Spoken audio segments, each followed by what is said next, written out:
Hi everybody, and welcome back. We're continuing with Chapter 7 notes on friction and inclined planes, and this is going to be example 7-4. Really nothing new in this one, just a new application of some of the principles that we've been talking about with force parallel, force perpendicular, normal force, coefficient of friction, friction force itself, etc. So here we have a seal sliding down a ramp into a pool. All right, or sorry, a sea lion. I don't know what the difference is. Here's a sea lion right here. Sliding from rest with constant acceleration down a 3.0 meter long ramp into a pool of water. So we have the incline of the ramp, we have the coefficient of kinetic friction, and other specifics about the ramp. And the question is, how long does it take for the sea lion to make a splash in the pool? All right, so let's first of all start writing down everything that we know about the sea lion right here. Well, first of all, it slides from rest, right? So the initial velocity has to be 0 meters per second. Secondly, we have, so that's our initial velocity. Our displacement, okay? Delta, can't really call it delta x. I'll call it delta x since we usually think of that as displacement, but it's not really in the x direction, right? I'll call it delta x parallel, right? And then in the parallel direction, it's going down like that, is 3.0 meters. All right, from the top of the ramp down to the bottom where the water is. We have our theta right here, 23 degrees. Equals 23 degrees above the horizontal. Our coefficient of kinetic friction, that's our mu sub k, right there, is 0.26. That's the friction between the sea lion and the pool, or sorry, and the ramp. So we have our givens. Initial velocity, displacement, theta, mu k. What we want to know is, our unknown is time. How long does that take? So we've been dealing with forces right here, and of course we know that force, oops, I'm not writing there, force equals mass times acceleration. If we're solving for time, that sounds like a kinematics value, right? And we do have some other kinematics values as well. We have displacement and initial velocity. So the question I ask you is, which one of these values right here do you think would deal with kinematics? Where would that be? And you'd probably be right if you said acceleration. Right? Acceleration has displacement, initial velocity, and time. So as we make statements about the force, or the forces acting on the seal, it's in that acceleration right there that we're going to, if we were to unlock that and open that up, we would have relationships between time, displacement, and initial velocity, and so forth. Okay, so we have a pretty detailed picture right here, and there are some arrows on it, but I'm going to kind of supplant them with our own, because what is drawn in there for us isn't exactly the way we have done it in class. So I'm going to sort of draw over some of these. So let's take a look at our seal right here and draw all the forces that are, I keep saying seal, sea lion, and draw all of our forces that are involved.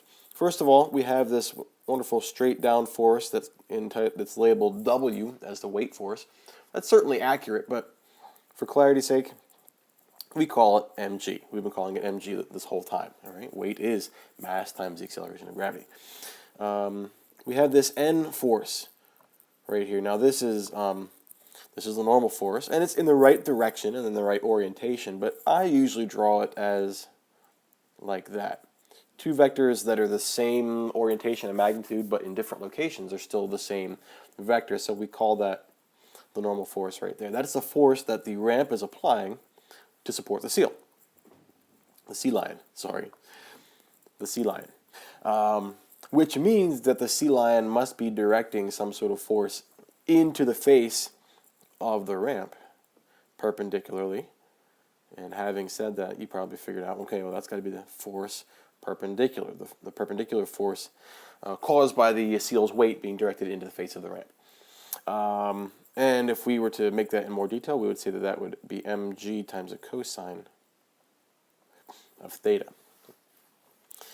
All right, so what else? What other forces are involved? Well, there's something that is moving the sea lion down the ramp, and that would be down the face of the ramp in the parallel direction, and we call that force parallel.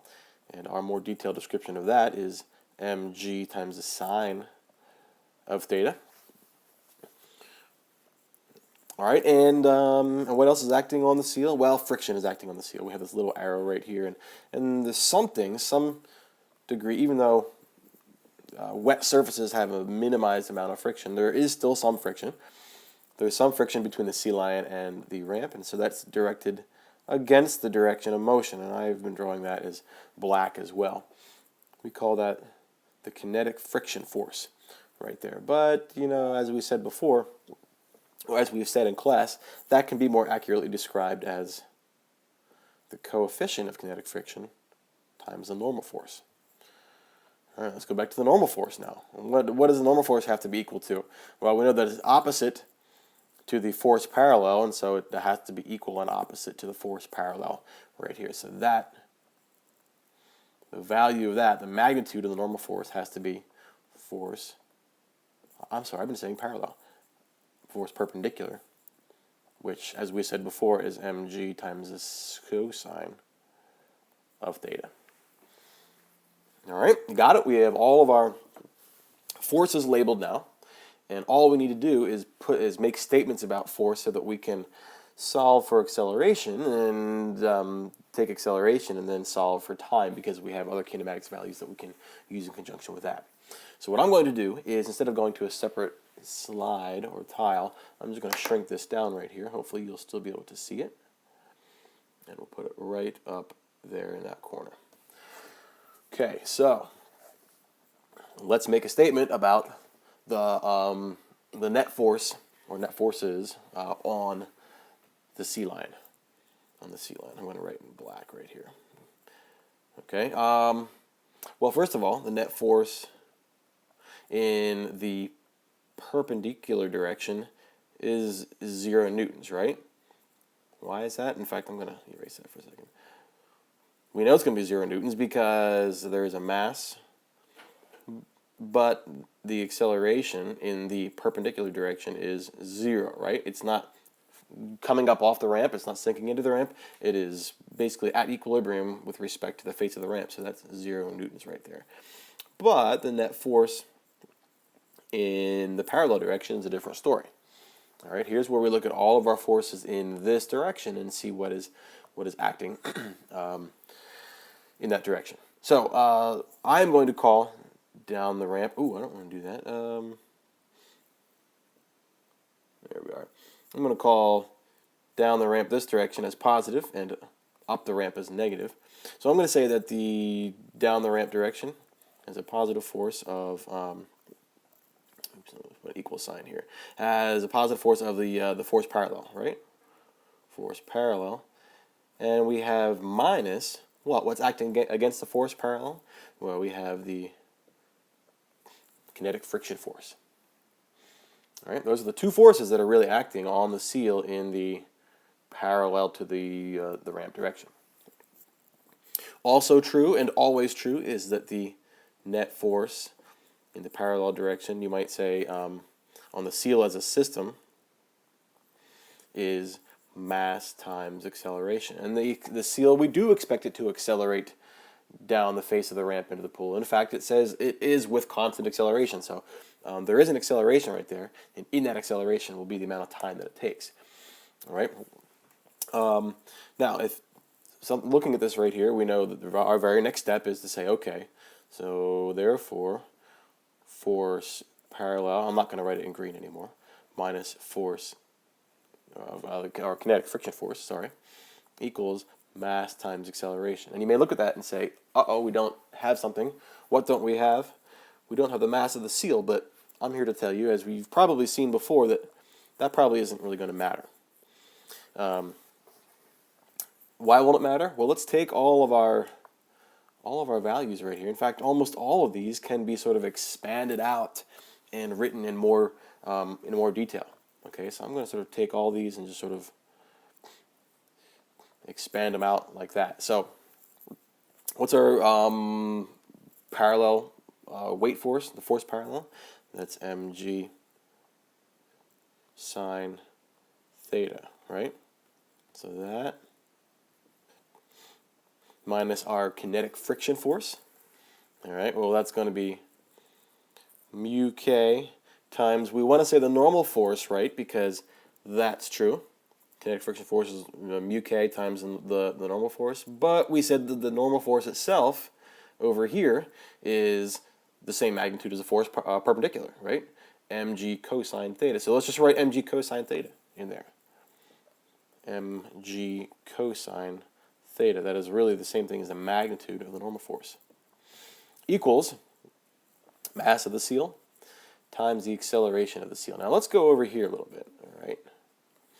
And the acceleration. Let's make a statement for the acceleration of the seal that doesn't just deal with acceleration, but that deals with time and initial velocity and all that stuff. Okay.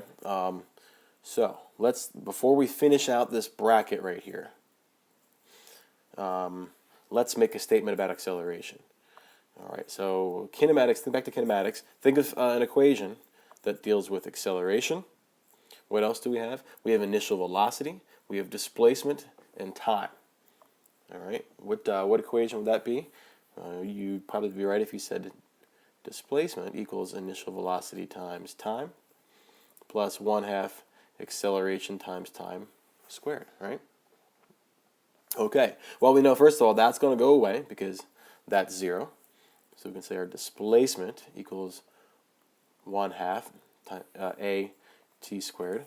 And now let's solve it for acceleration, and then stick it right in here because that value has to be acceleration. So acceleration, if we move everything around, is going to be, what is it, 2 delta x, that's an x right there, over time squared. So, sounds like I said time square, didn't it? Acceleration is 2 times our displacement over time squared. That being the case, we can say, hey, that's great. Let's take that now and stick that in for that, and that's exactly what we're going to do. All right, so we're going to write 2 times our displacement in the parallel direction over time squared. All right, I think now we have everything we need to solve for time. Let's just kind of tidy this up a little bit. First of all, our problem of not knowing the mass of the sea lion isn't going to matter, right? Because look at all of our values here, all of our expressions, this and this and this. They all are multiplied by m, right? Which means if everything on every side of the equation is multiplied by the same thing, you can cancel it all out. Right, so that makes it a little bit simpler. So that means g sine theta. Oops, I'm writing in red here. I don't want to do that. Stay in black. G sine theta is going to be minus mu k g sine theta equals 2 times our displacement over our times squared. Now all we need to do is solve for time.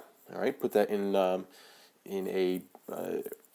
vanity order that solves for time. I kind of lost my train of thought there.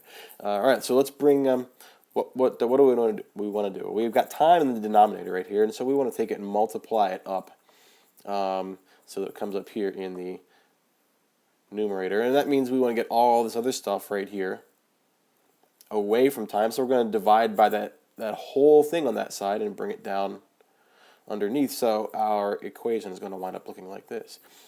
Time squared is going to be 2 times our displacement over this whole mess right here.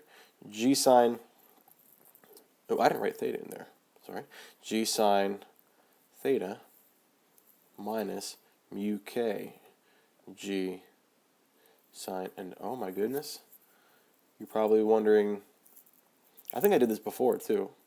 This right here, that should not say sine, should it? I made a mistake. That should say cosine, because, sorry about that. That's that right there, right? And that should say cosine, not sine. So g cosine theta, and that's it.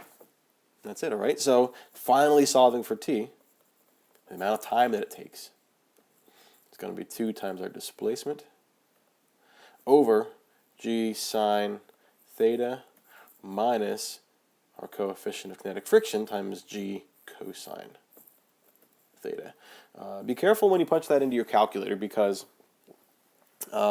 make sure you put these in brackets right here, so you're dividing this by everything. If I were to key that into my calculator, I would take this value here, all right, 2 times our displacement, divide it by, bracket off all this, and so you're dividing by that whole thing. And then after that's all done, I would take everything to the 1/2 power, because taking the square root of something is like taking it to the 1/2 power. You can do it however you want, but just be careful to do your order of operations right. Okay, so let's see what we have for a final answer. Okay, so if you plug in your values, and I'm not going to do that, I just did it straight into my calculator, you should get an answer of time equals 2 seconds. And that's our answer right there. All right, we've taken kinematics and we've worked that into our statements about force and mass. All right, and really it's acceleration that is our link between mass and force and kinematics. So displacement, initial velocity, time, etc. So that's what we get. That's what I got. T equals 2 seconds. That's how long it takes for the sea lion to get into the pool. So thanks for following along. Sorry about that little mess up I did right here. I did, like I said, I make mistakes too. That's just kind of a dumb mistake. I wrote the wrong sine function in right there, but I corrected it a little bit later on. But hopefully the rest of it made sense to you. Next up, we're going to do example 7.5 in the next video.